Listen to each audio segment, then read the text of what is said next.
Today, we're talking about how to stop your clients from coming to you and start going to your team to get whatever help they need. The reason even successful business owners get stuck working 55 plus hour weeks is because they can't untangle themselves from clients thinking they need to go straight to the top to have their problems solved. You might have a solid team, but how do you actually get your clients to go to them so you can focus on working on the business? In this video, I'm going to show you a simple gatekeeper system you can install in less than a week, and by the end, you'll know exactly how to get at least 2 hours of your time back every single week. By the way, I'm Brent. I own a B2B real estate services company that does just under $2 million a year and takes me about 90 minutes a week to run.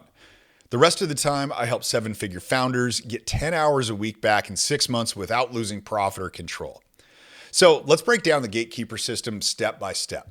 First step is installing what I call an invisible firewall. This is something you're going to put between you and your clients who keep pulling your focus by coming to you directly. To put this in place, you need to realize that reacting to every client email and answering every client call, that's a choice founders make. The notification comes in and they feel like they absolutely have to react to it. And they usually feel like they have to react to it instantly. Kills their focus. No bueno. So the invisible firewall is a way to protect yourself from getting notified that the client wants your attention in the first place. This is a super simple concept, and you can start by trying it out for just an hour or two a day. All you have to do is put your phone on Do Not Disturb and close your email completely, not just minimize it where the notifications still pop up. This is simple, but it's brutally effective, and almost no one does it. And if you do that, you're going to block having your focus pulled away from you. And at this point, though, you might be thinking that all you're doing is delaying the work you have to do. If you shut down people's ability to reach you for a couple of hours, then all you're doing is pushing off getting back to them. And that's why we need to plug in the second piece, which I call the human router. Instead of coming up with blocks of time where you respond to all the messages your clients sent when your phone was on Do Not Disturb or your email was shut off, you're going to forward those messages to your team and let them handle it. And there is a way to pull this off without your client thinking that you don't care about them. Here's the exact script of what your team says in their response to the client. I'll use my name. All you have to do is replace it with yours.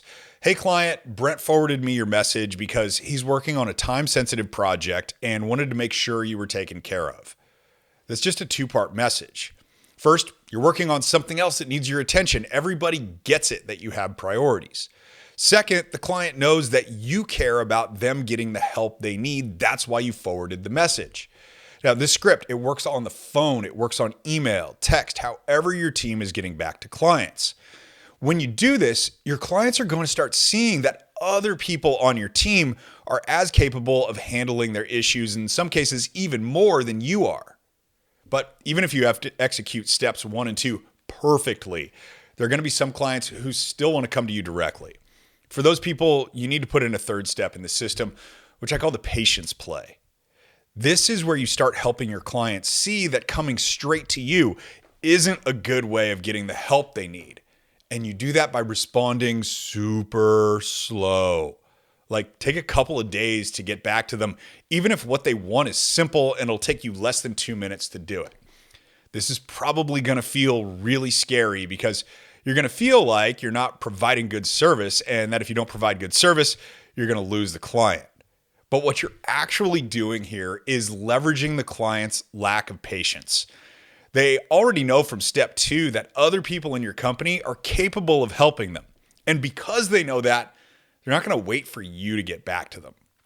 When I started doing this in my own company, we didn't lose any clients, even though I was super worried about it. All that happened was the clients started going to my team because they didn't want to wait for me.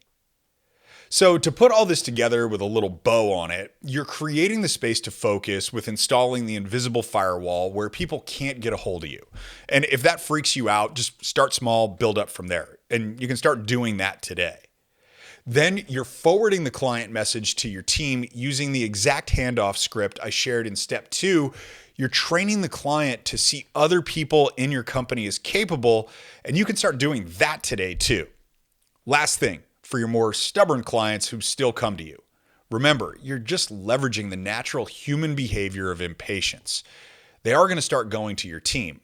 You can start doing this today too, but you're probably just going to have a couple of weeks to see the trailing benefit from it. If you want to get 3 hours off your calendar this week without hiring anyone, then join my 7-day founder time sprint, which has tools to help you get 3 hours back this week and every single week after that. It's free to join. Just click the link in the description below.